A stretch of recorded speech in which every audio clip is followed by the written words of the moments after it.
YouTube.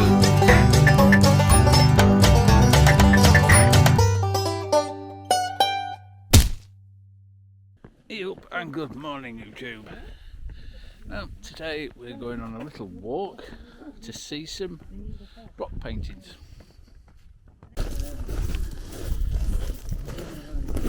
So, to tell you something about our place, first of all, remember that here we are walking in the Rio Pinturas Canyon, and all the canyon is a volcanic formation that started 150 million years ago. The thing is that I always say that we walk just in a short part of the canyon because it has 150 kilometers long, and all those cliffs are more than 250 meters high. So really, we are not really sure who discovered all the place. Yeah. Because all this used to be private land. So the people that was working and living here just already know about the paintings and the cave, but they didn't know how important it was. So during the 1860s, came here a topographer that his name was Gradin, and he was doing another kind of things here.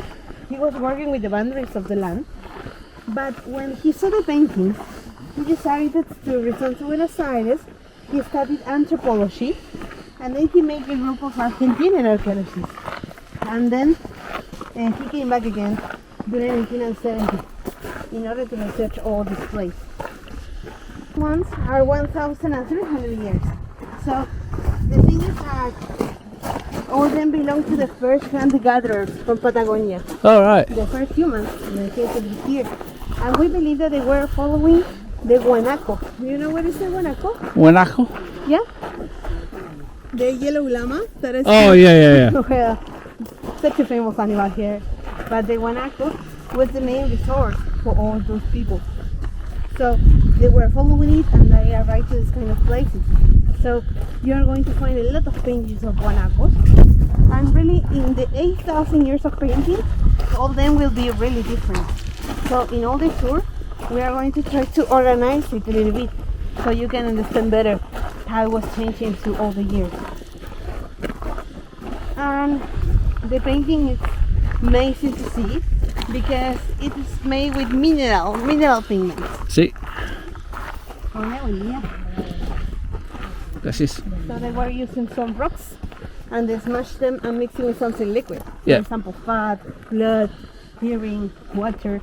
That's why it's very well preserved so long. Ah.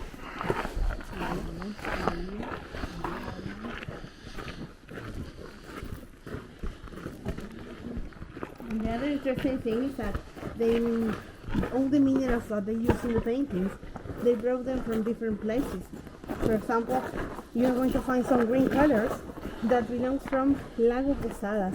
There is a small town and a lake too, 100 kilometers away from here. Yeah. That's why we can imagine the long distances that they walked in order to grow the minerals to paint here. That's why we say that maybe for them this place was a kind of meeting point, like a place for ceremonies or rituals. So maybe they were here painting hands because it's kind of symbol of maybe giving thanks or asking for more resources. As I told you before, in the 8,000 years of paintings, you will find different colors, shapes and techniques. So we will try to organize it a little bit. And here you can see the oldest paintings of all the place. For example, there are the yellow animals there, the yellow guanacos, some black guanacos too, and red ones. Yes? And they always show us hunting scenes, like dynamic guanacos. For example, up there, on the highest part, there is a big black guanaco with an oval body, right? And behind it, there is a little hunter. Can you see it? Yeah. So we say they are dynamic because both of them have the legs open, and the hunter is chasing the animal, right? And another important thing is that always the guanaco is painting bigger than the human. But that doesn't mean that the guanaco was a giant thing 1,000 years ago. Maybe they were trying to represent the importance of the animal, right? There were another kind of animals here, but the guanaco is the biggest mammal that we have. So, as an archaeologist say, they were the supermarket of the time, because they were used for everything, to eat, to make some clothes, to paint. Also, the blood that they use inside the minerals that they were mixing it could be blood from the guanacos. That's why it was the main resource that they had here, right? So after that, you are going to find how this painting started to change, and also you are going to find that here appears new guanacos, but in white colors, that the shapes are really different to the first one that we saw, right? So that is the change of the style of the painting that we are going to see. So different times. Yes. Different times of evolution, or like like the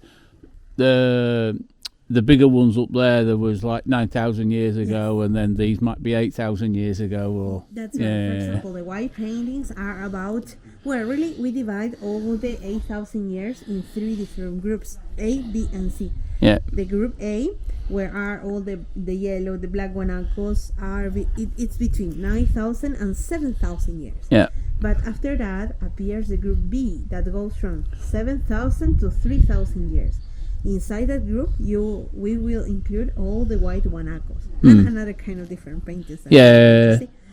All the we know the age of the painting because of methods of carbon-14.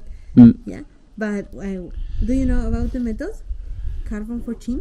Yeah. Yes? Yeah. But well, we can apply the carbon-14 on the painting because they didn't have organic rests. Yeah. So when archaeologists made an excavation, when they found a guanaco bone, for example, and yellow painting next to it, they analyzed the bone with carbon-14 and then they compared to the painting. That's why we know which colors are older and which ones are newer, depending on the layer that archaeologists found them, right? That's why we divided like that. Say, I was here, my family was here, and my ancestors too. That's why you will find changes in the side of the painting, but the hand is repeated again and again for 8,000 years. Maybe that's why we say I was here, my family was here. And also we say that this was the meeting point, because along the canyon there are more than 80 places with this kind of painting. Yeah. But here there are the most part of the hands all over the world. This is not repeated again, right?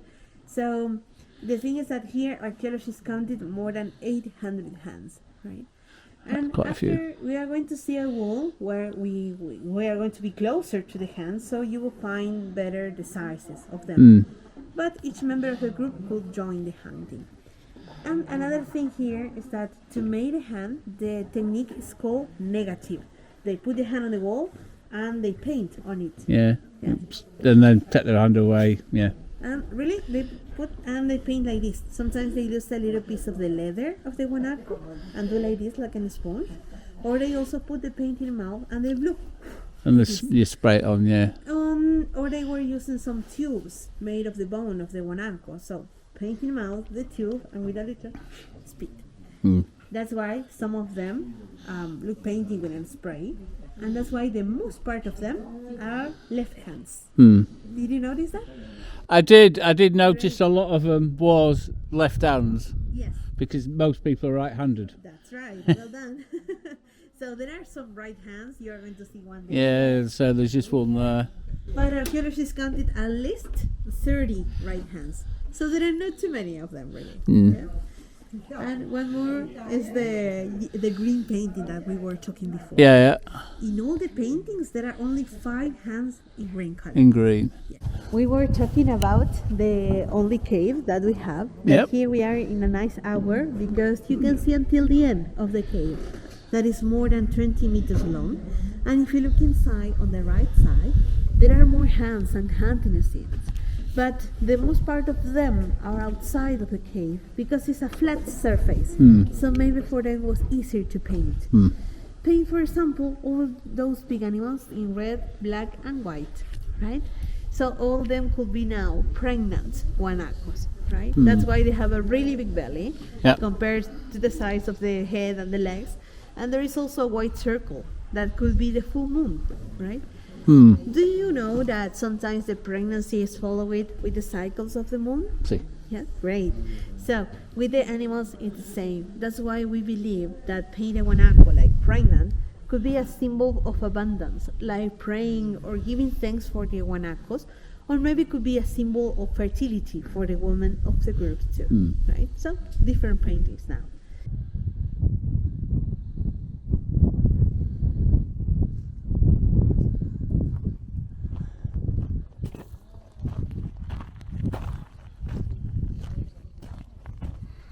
I also wonder how many's been lost when they've, you know, when it's broke off of these rocks, and it'd be down there.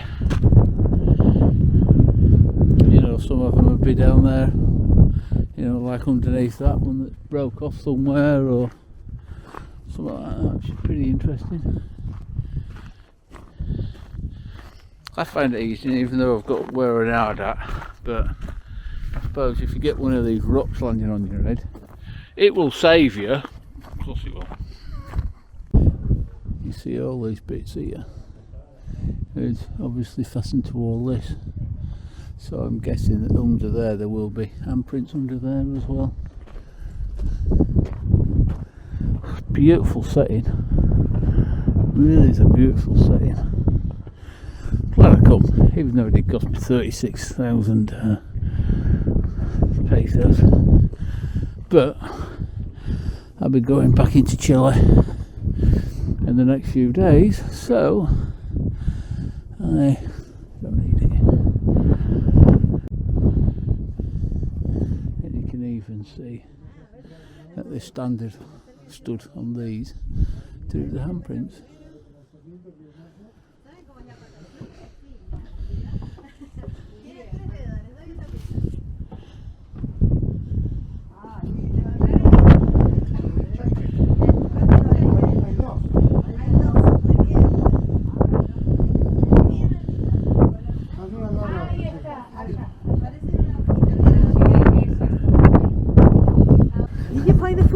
I did. Two footprints there. That's right. Both of them belong from the Ñandú, the Choique, this kind of ostrich that we were talking before. Yeah. But well, easy to think how they made it. They just cut food, put it on, and then a negative, right? Hopefully they had not just one foot, so, you know, so it's hopping around in circles. Yeah. You know, if it take 2 feet, but take 1 foot off and it's yeah, that's better because we can think that they didn't kill it. Yeah. They just cut 1 foot. Yeah. And also on the right side, you will find a big red painting that has a kind of oval body with a long tail, feet, and a head. Yeah. So those kind of paintings for us are called biomorph because it looks like something alive, like an insect, like an animal. But today we don't have anything like those, like looks like that. No. So the meaning is something more spiritual thing, more symbolic, and it's called Walicho, right? For us now, Walicho. Walicho. Yes, it's a kind of demon or bad spirit, yeah, like a curse. But sometimes it's really difficult to know all the meanings of all the paintings because we don't have enough registers. I always say with the guanaco it's super easy because we can see the guanaco today, yeah? But some of them we don't have enough registers until today. Yeah, because further up there's some geckos. Oh yeah. Yeah, either geckos or lizards on the wall just up there as well. Could be a kind of gecko. That is called matuasto here. Madrasto. Yes, that is a kind of lizard that we have, but it's not as big as you see it in the painting. Yeah. It's only 15 centimeters. Yeah. And also here, this is the wall where we were talking that we are closer to the hands, so we can see better all the sizes and shapes. So look how big are all those hands. Yeah. The violet, the red one, and the black one. And some of them are really small, always in the lowest parts. Yeah. But some of them are different. For example, that one in white has 3 fingers. Can you see it? Oh yeah. It's like this. So they've lost a finger at some point. Yes. And also we were talking about that hand. Look like how long are their fingers? The fingers, yeah. What else has that hand? That has long fingers. Yes. Aliens. Aliens. Long fingers and 6 fingers too. Oh yeah. No, just a genetic thing. People, Yeah. when they born, they have an extra finger. Yeah, and could happen until today. Oh, it's just somebody messing about, you know, thinking with a sense of humour, Yeah. and they think, oh, I'll put an extra finger in. Oh, Like a movie. yeah. In So that is strange. Yeah. yeah, Really it's just messing trying to figure, you know, them trying to figure it out later. But What it looks like there's a cross there as well. Yes, that it's a kind of symbol that is called in Spanish hacha en ocho, because it's a kind of double axe. Yep. Yes, like cutting wood. But for some other painting groups, and also here you will find that the colors are stronger because the sun never touches them. Yeah. So they are very well preserved. The yellow, for example. It is very well, yeah. The first yellow that we saw. That's amazing. Okay, I continue there. Pretty cool. Bueno, les cuento. ¿Qué pasa en esta pared? Primero, se la juntaron los 8000 años. Eso, como lo ven acá en color negro, acá en amarillito por arriba. Y después, un poquito más nuevas, son las pinturas blancas. ¿Sí? Y acá aparece bien clarito las pinturas más nuevas de todo el sitio, que son las pinturas más brillantes y abstractas. La línea en zigzag, los círculos, la figura humana. ¿Sí? Lo que quiero que ustedes noten es que ellos en 8000 años pasaron de un guanaco re bien pintado a una figura totalmente diferente. There are the 8,000 years of painting, so together. That's why you will find so many different things. And again, you'll find the group A of paintings with all the oldest ones, all the black guanacos running together, very similar to the first one that we saw. After that appears the white paintings. And the newest paintings here are all the abstract and geometrical ones, as for example, the zigzag line, the circles, the human shape. So the things that in 8,000 years they went from a very well painted guanaco to a really abstract painting. In a first moment, maybe they were trying to paint mysterious details because they were trying to communicate with each other through the paint. Yeah. Maybe to show how to hunt the guanaco, where to hunt it. But when they improved the language, and also it's a cognitive process, it wasn't necessary at all. And appears this kind of symbols that maybe they were really important for them, but we can't understand them in the same way. And also, you will find here some interesting paintings that have names because we don't know the meanings. For example, two hands with a line above. Some people say that could be hands praying for something, but I don't know if they could be hands because each one has too many fingers. Yeah. So the name of the painting, it's Enigma, a kind of mystery. Yeah. Just an Easter Enigma. egg. Yeah. Yes. That's it. And next to it there is a kind of human shape that it's called the dancer because of the posture that it has now. That is this one that I have on my vest. Yeah. This is the logo of our park. And also there are some circles, one inside other, and next to it there is a kind of animal that could be a puma with some imagination. Could be because of the Imagination's good. Yes, always. And also the circles could be a kind of cycles of life, maybe cycles of time too. And well, here's one of my favorite paintings because it has too many details. One of the oldest ones, that is that one up there. Yeah. Can you see all the guanacos? I can, yeah. Yes, they are running to the right and to the left side, and surrounding them there are a lot of hunters and a dotted line, right? Yeah. And in the middle of the guanaco there is a crack like this, and another crack below them. So we say that they were using those natural. They're using the terrain to hunt the animals. Yes, that's right. They were closing them so the guanaco couldn't run away. Yeah. It's going to be easier to hunt them. And also we call that a mirror painting. Yeah. Because that shape, like this and this, is very similar to that one behind us. Yeah. That's amazing. So maybe they could close the guanacos in all that part, so it's going to be easy for them to hunt. Todo acá. Pero acá se ve mucho mejor. Y la técnica se llama impacto o sello. Esto era una roca envuelta en cuero, pintura, y tirada para arriba. ¿Ves? Ahora, algunos lo llaman matar la pared. Es decir, marcar la pared. Ahora parece una flecha, ya no parece un pescadito como hablábamos antes.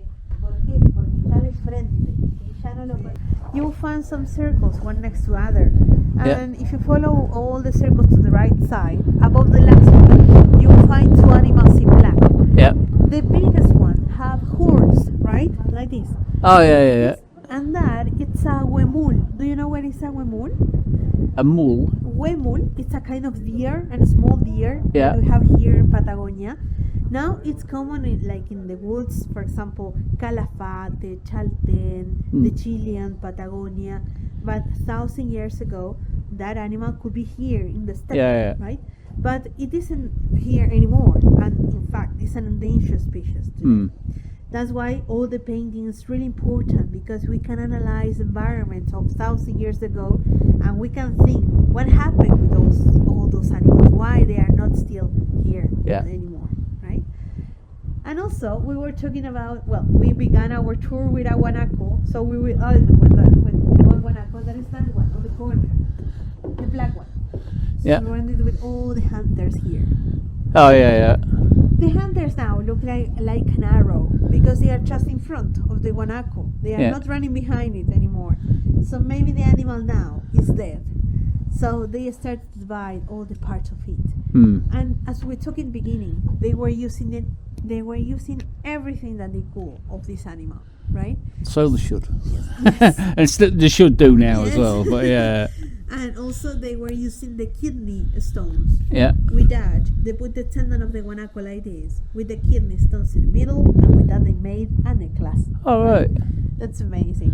And archaeologists found 2 of them here, and the complete one is now in the Museum of Archaeology, Carlos Gradin, in Perito Moreno. Yeah. So that is a very interesting place. Yeah.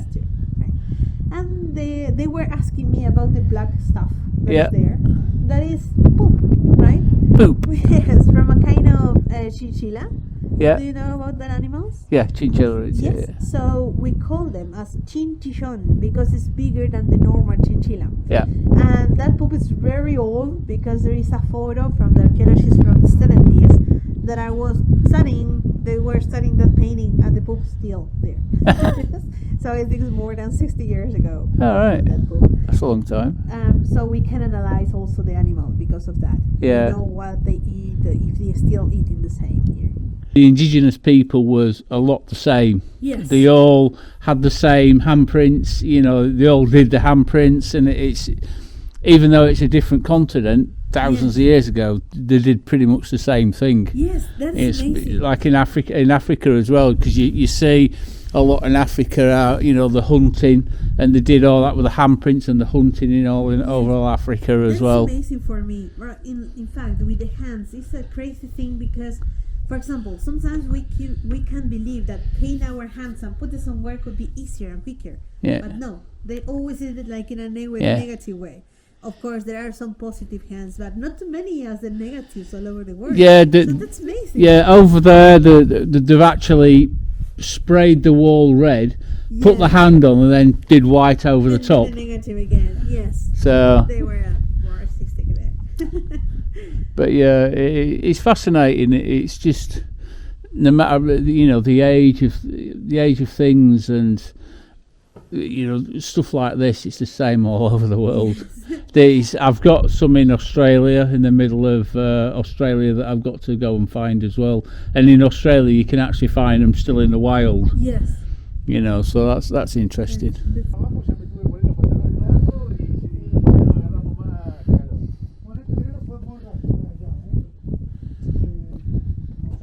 But yeah, this is pretty cool.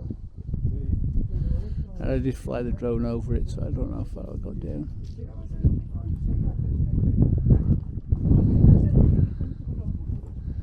Very, very cool.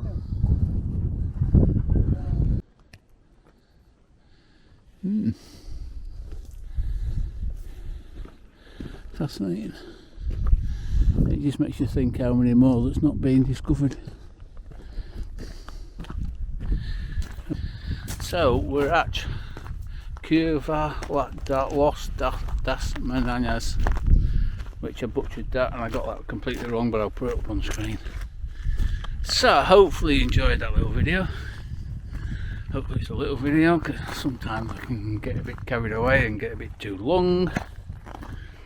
And I'll try and do a better job of the description that the lady was saying.